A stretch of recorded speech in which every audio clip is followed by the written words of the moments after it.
कोई जो है बांग्लादेशी कर रहा है, कोई देशद्रोही कर रहा है। तो मैं मीडिया कर्मी भाइयों से ही कहना चाहती हूँ कि अगर ठीक है आप मेरे बारे में जांच करा लीजिए, किसी की आस्था को ठेस पहुँचा है तो मैं उस पर खेद व्यक्त करती हूँ। पता नहीं ऐसे लोगों के साथ तो पार्टी को निकाल ही देना चाहिए, गलत बयान है। ये है बिहार के दरभंगा की मेयर अंजुम आरा, जिनके एक फरमान ने ऐसा बखेड़ा खड़ा किया कि उसकी गूंज बिहार विधानसभा तक सुनाई दी। मेयर अंजुम आरा ने आदेश दिया था कि दरभंगा में होली को 2 घंटे के लिए रोक दिया जाए, क्योंकि इस बीच मुस्लिम समाज के लोग नमाज अता करेंगे। उनके इस फरमान पर हिंदू समुदाय के लोगों ने खासी नाराजगी जताई। इस पर उनकी ऐसी आलोचना हुई कि उन्हें बाद में खुद माफी मांगनी पड़ गई। मैंने अपने बयान पे खेद प्रकट किया है और जो है सुबह से मेरे पास हर तरह के आदमी आ रहे हैं, मुझे कोई जो है बांग्लादेशी कर रहा है, कोई देशद्रोही कर रहा है। तो मैं मीडिया कर्मी भाइयों से ही कहना चाहती हूँ कि अगर ठीक है आप मेरे बारे में जांच करा लीजिए, अगर कुछ ऐसा पुख्ता सबूत मिलता है तो मेरे पे जो सख्त कार्रवाई होती है वो आप करवाइए। अब भाजपा हमलेवार है या कोई पार्टी हमलेवार है तो उससे उनका सोच तो हम नहीं रोक सकते, उनको जो सोचना है वो सोचे। लेकिन मेरी मंशा बस इतनी थी कि दरभंगा शहर में शांतिपूर्ण ढंग से हो, इसी संदर्भ में मैंने ये जो है बोला था। लेकिन अगर किसी की आस्था को ठेस पहुंचा है तो मैं उस पर खेद व्यक्त करती हूँ। धन्यवाद। आपको बता दें कि मेयर अंजुम आरा बिहार की रूलिंग पार्टी जेडीयू की नेता हैं। अब उनके ऐसे फरमान पर खुद उन्हीं की अपनी पार्टी के नेताओं ने नाराजगी जता दी है। नीतीश कुमार सरकार में मंत्री अशोक चौधरी ने अंजुम आरा को पार्टी से निष्कासित करने तक की बात कह दी।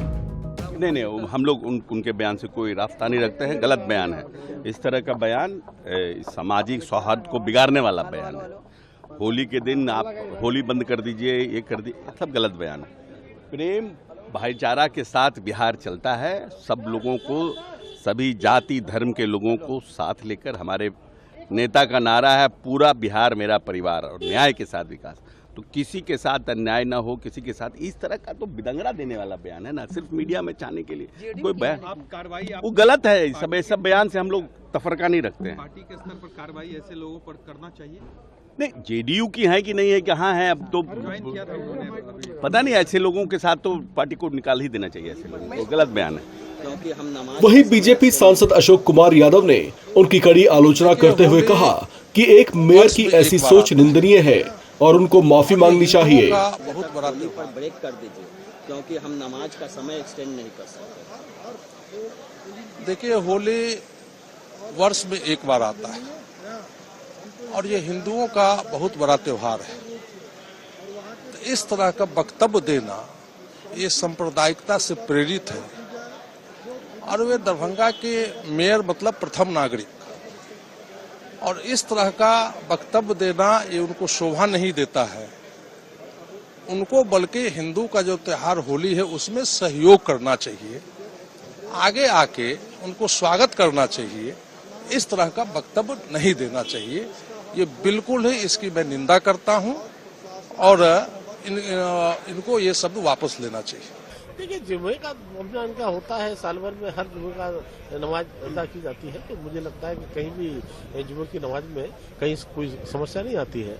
लेकिन जब हिंदुओं का इतना बड़ा त्यौहार होली का त्यौहार जो बुराई पर अच्छाई की जीत का संदेश लेकर आता है और जिस तरह से साल भर के गिले शिकवे दूर करने का त्यौहार माना जाता है, सौहार्द बनाने का त्यौहार माना जाता है, अगर किसी को इस प्रकार की दिक्कत है, मुझे लगता है कि या तो उसे आना नहीं चाहिए, नहीं तो त्यौहार में साथ देना चाहिए, इस त्यौहार को अच्छे से मनाने में सहयोग करना चाहिए। अलग अलग तरीके के बयान है, जैसे ये कहा कि 2 घंटे होली ना खेले और ये कहा कि घर से बाहर ना निकले, तो किस तरह से देखिए, होली के त्यौहार के लिए किसी के कहने से मुझे लगता है कि नहीं, ये बहुत पुराना युगों से चला आ रहा है, ऋषि मुनियों की परंपरा से लेकर आज तक। तो मुझे लगता है कि होली के त्यौहार पर कोई बंधन लगाना ठीक नहीं है। और मैंने जैसा कहा कि होली का त्यौहार सौहार्द का त्यौहार होता है और गिले शिकवे मिटाने का त्यौहार होता है, इसमें साथ देना चाहिए, सहयोग करना चाहिए। लेकिन अगर फिर भी कोई खलन डालने का काम करेंगे तो कानून अपना काम करेंगे।